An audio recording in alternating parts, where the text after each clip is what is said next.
Bonjour, ravi d'être parmi vous aujourd'hui. On souhaitait faire un petit focus sur le groupe La Poste et aujourd'hui les différentes solutions qu'on pouvait vous apporter. Vous connaissez aujourd'hui le groupe La Poste sur ses 4 missions de service public qui sont la distribution du courrier 6 jours sur 7, le transport et la distribution de la presse, tout ce qui touche à la contribution à l'aménagement du territoire par la présence postale et également l'accessibilité bancaire via la banque postale. Aujourd'hui, le groupe La Poste, on est le deuxième opérateur postal européen avec un chiffre d'affaires de 23 milliards d'euros en 2015. 79% sur le national et 21% sur l'international. Premier employeur de France après l'État avec plus de 250 000 collaborateurs et aujourd'hui près de 17 000 points de contact, dont 60% dans les communes rurales.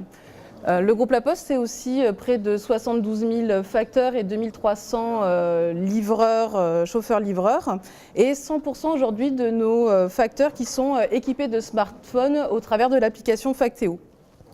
C'est 12 milliards d'envois adressés et près de 10 milliards d'envois non adressés distribués et près de 153 millions de chiffres d'affaires sur tout ce qui touche la vente en ligne. Si on rentre un peu dans le détail, le groupe La Poste, en fait, comment on est organisé? On est organisé en fait autour de 5 branches. La première branche dont on fait partie tous les trois, qui est donc la branche service courrier colis. Donc tout ce qui va toucher distribution du courrier et différentes solutions dont on va vous parler un petit peu plus en détail par la suite. On représente sur cette branche-là près de 49% du chiffre d'affaires du groupe. La deuxième branche qui est la branche Géoposte, donc la livraison de colis express d'entreprise en entreprise au travers de DPD Group, mais également au travers des particuliers avec le système de pick-up. Et c'est près aujourd'hui d'1 milliard de colis par an sur les 5 continents. La troisième branche qu'on représente, c'est la branche de la banque postale, la banque de tous, avec aujourd'hui près de 11 millions de clients actifs. Quatrième branche, la branche du numérique. Aujourd'hui, l'objectif, c'est de pouvoir vraiment assurer la notion de digitalisation des offres et des postiers, avec près de 550 millions investis sur les projets numériques entre 2016 et 2019. Et la dernière branche, donc la branche réseau La Poste, puisqu'aujourd'hui, premier réseau de proximité de France, avec aujourd'hui près de 97% de la population française à moins de 5 km d'un point de contact. Nous sommes donc la marque La Poste Solutions Business, direction des ventes entreprises. Une équipe en fait à votre service. On est près de 40 collaborateurs au sein de la direction des ventes entreprises qui sont basés sur l'intégralité du territoire qui part, j'allais dire, de l'Aveyron, le Tarn, le Tarn-et-Garonne, le Lot, le Gers, l'Ariège et on va jusque les Landes, les Pyrénées-Atlantiques. Donc aujourd'hui, au sein de la branche, comment on fonctionne? Vous avez des commerciaux en fait qui sont dédiés aux collectivités sur l'intégralité des territoires et nous avons également en fait des spécialistes par domaine d'activité dont j'ai deux spécialistes avec moi aujourd'hui. Notre ambition, c'est de devenir la première entreprise de services de proximité en France en mettant vraiment le facteur humain et la confiance au cœur de la relation avec tous nos clients et sur l'intégralité du territoire. On va pouvoir intervenir en fait sur différents domaines de compétences. Ça va aller des solutions métiers sur la partie domaine de la relation d'affaires, tout ce qui va toucher à la communication commerciale, mais également la partie transport logistique, l'international et les services de proximité innovants. Et on a pour objectif de vous permettre de développer votre relation de proximité avec vos administrés, d'optimiser vos dépenses et de vous faciliter la vie au quotidien ainsi que la vie de vos administrés. Voilà un petit peu l'objectif de cette branche service courrier. Pour cela, on voulait aujourd'hui faire un axe en fait sur deux solutions sur lesquelles on peut vous accompagner. La première, ça va vraiment toucher à la partie améliorer la qualité de vie de vous et de vos citoyens. Et la deuxième partie, c'est comment aujourd'hui développer cette fameuse relation au travers de ces citoyens. Je vais laisser la parole du coup à Céline concernant les nouveaux services de proximité pour qu'on vous exprime un peu et qu'on vous explique comment on se positionne et comment on peut vous accompagner dans cette démarche-là. Céline. Merci. Bonjour à tous. Merci d'être là. Je vais essayer d'être le plus clair possible. Après, il y aura un temps de questions. N'hésitez surtout pas. Aujourd'hui, on a le facteur qui est le deuxième personnage préféré des Français, à qui on fait confiance, qui est là 6 jours sur 7, à qui on ouvre vraiment facilement la porte. Alors, on capitalise donc sur ce secteur et également sur le maillage territorial qu'on peut avoir. Le facteur au service de vos enjeux, en quoi?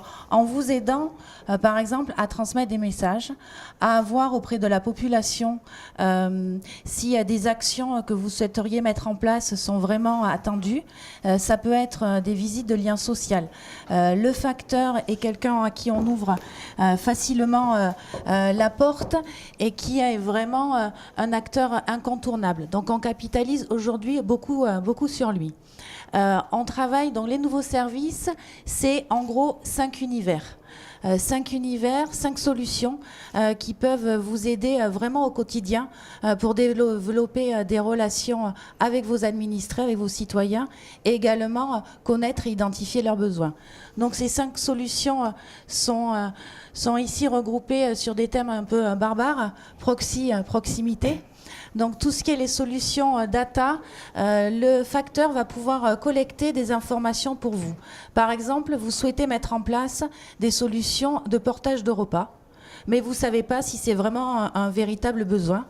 Vous pouvez envoyer le facteur au domicile de personnes seniors pour poser des questions, voir s'ils seraient susceptibles d'accepter le portage de repas. Ça peut être également sur d'autres solutions de portage de médicaments, sur la mise en place d'un site internet. Vraiment, vous pouvez envoyer le facteur au domicile des personnes pour poser des questions.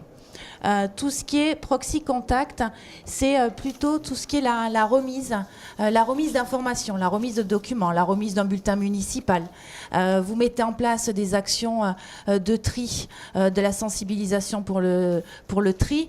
Le facteur peut amener au domicile des personnes cette information et également transmettre ce message. Tout ce qui est les solutions de proxy vigie, ce que je disais tout à l'heure, les facteurs, le lien social. Sur votre commande, sur votre demande, le facteur peut aller rencontrer des personnes âgées pour vérifier si tout va bien, si tout se passe bien. Ils renseignent tout ça sur leur téléphone et vous pouvez avoir l'information en temps réel. Également sur Proxy Vigie, il y a Proxy Vigie Bien, qui est là plutôt sur du suivi des routes, l'état des routes, sur le suivi de chaussées, de tags par exemple sur des immeubles. Donc ça, le facteur, pendant sa tournée, peut également vérifier ou constater s'il y a des dégâts ou pas des dégâts, prend une photo et pareil, vous êtes informé directement sur ce type de solution. On a également en parallèle, donc ça c'est pas le facteur, mais une autre solution aussi, sur le suivi et l'accompagnement de tout ce qui est l'audit de voirie. Donc on peut installer sur les véhicules des facteurs des caméras pour vérifier pareil l'état de la route et vous sortir ensuite un audit qui vous permettra d'identifier si vous avez besoin ou pas de générer des travaux. Ensuite, tout ce qui est proxy équipe, là, c'est plutôt de l'installation. Donc, vous n'êtes pas directement concerné, mais le facteur peut installer du matériel. Par exemple, si je reprends le passage à la TNT, le facteur est venu au domicile de personnes seniors pour installer pour elles cet outil. Voilà. Ensuite, tout ce qui est également une autre solution sur du proxy course.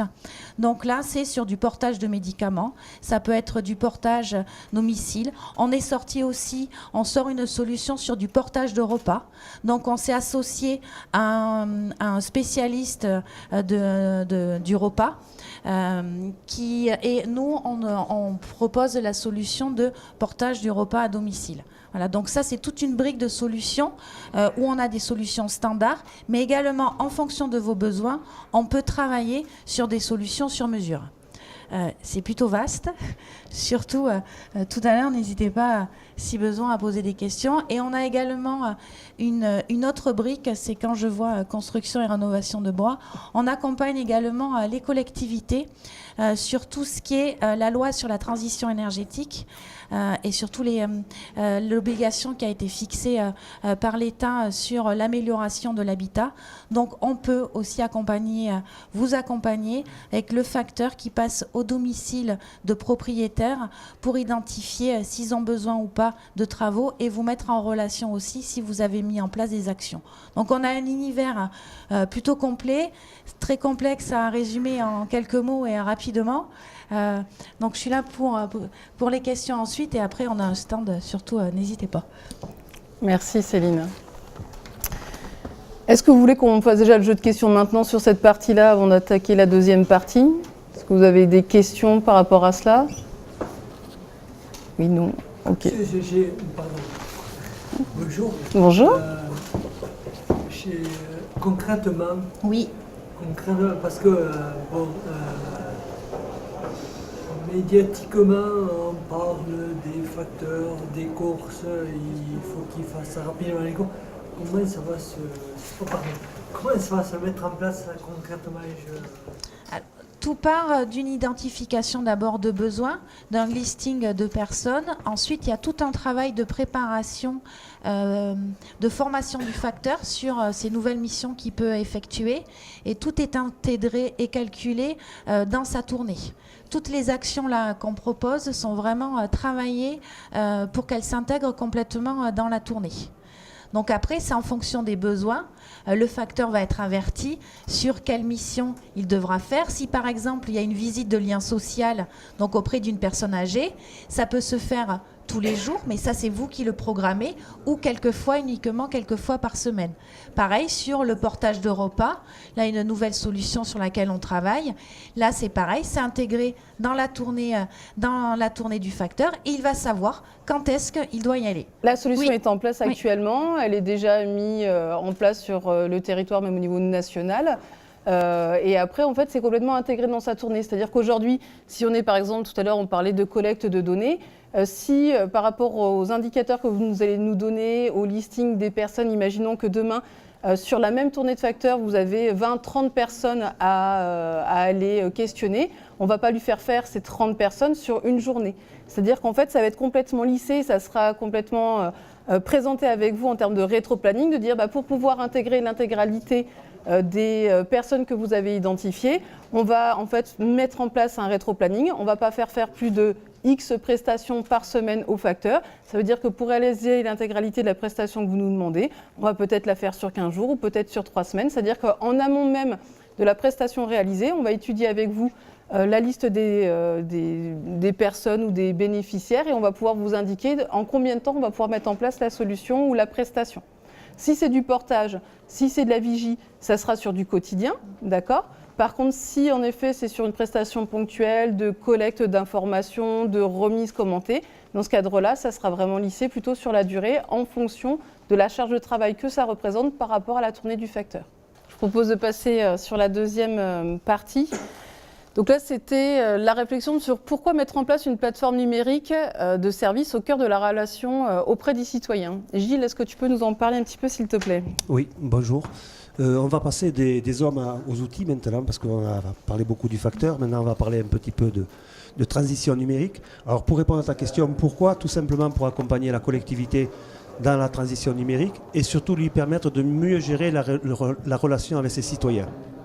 Aujourd'hui, le constat qui est fait, c'est que le citoyen s'adresse à la collectivité par différents moyens, que ce soit du courrier, du mail, du SMS, le téléphone. Et tout ça, ça fait des points d'entrée qui sont multiples. Aujourd'hui, mettre en place une plateforme de gestion de la relation citoyenne permet de centraliser l'intégralité des demandes, de pouvoir les répartir en temps réel auprès des services. Je vais prendre un exemple. Un conteneur poubelle qui n'a pas été ramassé, par exemple, quelqu'un vient faire une remarque, une réclamation à la collectivité. L'information va être centralisée sur la plateforme et va être transmise directement au service qui gère le ramassage des ordures. Ce qui va permettre d'avoir une grande réactivité dans le traitement de la demande et surtout un tableau de bord de pilotage pour l'élu ou pour la collectivité qui va pouvoir savoir en combien de temps sont traitées les tâches. Et l'autre avantage aussi qu'on va pouvoir avoir, c'est qu'aujourd'hui, on a dit au départ que le citoyen s'adressait à vous par différents moyens. Et vous pourrez, vous, à la suite de cette mise en place de cette solution, pouvoir lui faire un retour, lui assurer un suivi par le canal de votre choix. Aujourd'hui, on subit trop le téléphone, le mail, le courrier, alors que vous pourrez, avec ces outils-là, pouvoir permettre d'apporter des réponses avec le moyen que vous avez choisi ou sur lequel, avec lequel le citoyen vous a notifié. Voilà. Est-ce que vous voulez que je rentre un peu plus dans comment ça fonctionne? Le principe, il est simple. Aujourd'hui, toutes les collectivités ont un site Internet. Mais tous ces sites Internet sont surtout les sites Internet d'information. Les heures d'ouverture, l'emplacement des écoles, des crèches, tout ça. Mais par contre, ils ne sont pas interactifs avec le citoyen. C'est-à-dire que moi, si je dépose à ma mairie aujourd'hui une demande de rendez-vous pour un acte d'état civil, un passeport, ben, je ne vais pas avoir de confirmation de prise de rendez-vous. Je vais avoir un retour de la mairie qui va me téléphoner, mais j'aurais pu faire tout ça en instantané. C'est-à-dire avoir accès au planning de la personne qui s'occupe des passeports, pouvoir m'inscrire, pouvoir gérer directement moi en fonction de mon emploi du temps. C'est vraiment faire le site internet qui soit utile des deux côtés. Utile pour l'information et la prise de contact, mais utile aussi pour vous qui travaillez au quotidien en face de vos citoyens et pouvoir prendre des décisions, pouvoir piloter ces décisions et pouvoir faire des retours, si vous en avez besoin, auprès du citoyen. Donc là, on vous a remis quelques références de collectivités qui utilisent cette solution. Vous pouvez tout à fait aller télécharger une des applications d'une de ces collectivités pour voir un petit peu comment ça fonctionne. L'avantage de ce système, c'est que vraiment, on peut proposer des solutions, j'allais dire, presque à tiroir. Ça veut dire qu'en fonction des besoins que vous avez, on pourra intégrer différents modules. Comme disait Gilles, ça peut être de la réservation en ligne, ça peut être demain du paiement en ligne, ça peut être du retour d'informations automatique avec les citoyens. Si on devait résumer aujourd'hui comment on peut vous accompagner, l'objectif pour nous, c'est de pouvoir vous accompagner vraiment sur l'intégralité, j'allais dire, de la chaîne. C'est tout ce qui va toucher autour de l'animation de la vie démocratique et la valorisation de l'action du territoire. Donc sur la partie communication commerciale, on va pouvoir aussi bien vous accompagner, pourquoi pas, dans la fabrication, la distribution du journal municipal. Ça peut être demain vous obtenir l'allocation des fichiers des nouveaux arrivants pour que vous puissiez les adresser dès qu'ils arrivent sur votre commune et ne pas, de pouvoir être assez réactif par rapport à ça, les accueillir, pourquoi pas mettre en place, vous verrez, on a aussi sur le stand des box des nouveaux arrivants, donc pourquoi pas créer un système de box avec à l'intérieur des documents sur la collectivité, sur l'office du tourisme, sur comment mettre en valeur votre territoire et de pouvoir communiquer par le biais de ce moyen-là au travers des nouveaux arrivants. Ça peut être également sur toute la partie digitale, on parlait tout à l'heure de site internet, c'est demain comment je peux obtenir un maximum d'informations sur mes administrés, sur pourquoi pas d'allocation d'adresse mail pour pouvoir leur router de la newsletter et de les tenir informés en temps et en heure des informations complémentaires au journal. Toute la partie donc administration numérique, là on va être vraiment sur la relation du citoyen, donc ce qu'on expliquait sur la gestion de la relation citoyenne, et puis tout ce qui peut être aussi information transverse au sein de la collectivité. Et puis la dernière partie, donc sur tout ce qui va toucher la partie donc nouveaux services et au niveau des usages, comme l'expliquait Céline tout à l'heure, ça va être aussi bien donc sur des offres comme la vigie de personnes, mais tout ce qui peut être lié demain, pourquoi pas, à la mise en œuvre de tablettes numériques. Sachez qu'aujourd'hui, on est en capacité de vous accompagner dans ce type de marché sur l'achat des tablettes, des PC, jusqu'à l'installation des applis que vous souhaitez y intégrer, mais également aussi toute la gestion de ce parc. C'est-à-dire qu'aujourd'hui, on est en capacité d'aller de l'achat, de la mise en œuvre, de la remise auprès du lycéen, du collégien, de l'école primaire, jusqu'à la gestion également du SAV au travers de notre propre direction technique et le remplacement, pourquoi pas, des tablettes, le retour et également jusqu'à la valorisation du PC, puisque l'idée c'est que au bout d'un certain temps, quand le PC va devenir obsolète, au lieu de partir entre guillemets à la poubelle, on va pouvoir aussi récupérer l'intégralité du matériel et le recycler et le remettre vraiment sur la partie aussi RSE qui nous incombe de ce côté-là. Et puis vous allez le voir aussi, par exemple, au travers des offres maintenant qui se sont mises en place sur les bureaux de poste. Je pense à la tablette ardoise, je ne sais pas si vous en avez entendu parler. Tablette ardoise, c'est en fait une tablette permettant de faire le lien, plutôt là orienté sur la personne âgée. Donc vous allez pouvoir en fait acheter ou louer la tablette auprès du bureau et derrière en fait il y aura un certain nombre d'applications qui seront mises en lien sur cette tablette, y compris tout ce qui peut être lien de communication, je pense à Skype, ce genre de choses voilà, qui seront intégrées automatiquement sur, voilà, sur la tablette. Voilà un petit peu ce sur quoi on peut vous accompagner. N'hésitez pas à venir nous rencontrer sur le stand, on est là toute la journée avec également nos collègues, que ce soit de la Banque Postale, de Poste Immo. Merci pour votre attention et bonne journée.